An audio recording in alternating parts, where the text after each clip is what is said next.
بد دعا کا اثر۔ بعض لوگ سالہ سال یا نسل در نسل معاشی پریشانیوں، بیماریوں، تنگ دستی اور مسائل وغیرہ میں مبتلا رہتے ہیں۔ نسل در نسل یہ چیزیں ان کے ساتھ چلتی رہتی ہیں اور مسلسل زوال ان کا تعاقب کرتا ہے۔ کوئی اسے اپنی بد نصیبی تصور کرتا ہے اور کسی کا کیا ہوا جادو یا بندش، لیکن بزرگان دین کی صحبت کے بعد یہ چیز معلوم ہوئی کہ بعض اوقات کسی خاندان کے پیچھے کسی مظلوم کی بد دعا ان کی نسلوں کا تعاقب کر رہی ہوتی ہے۔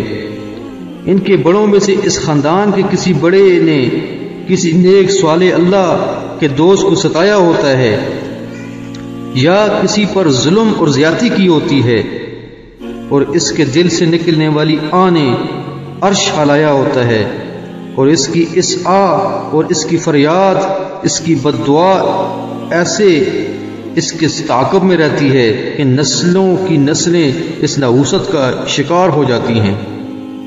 لیکن ہماری سوچ میں یہ خیال کبھی نہیں آتا۔ یہ ایک ایسی بات ہے شاید بہت لوگوں کو سمجھ نہ آئے اور انوکھی محسوس ہو، لیکن یاد رکھیں یہ ایک حقیقت ہے۔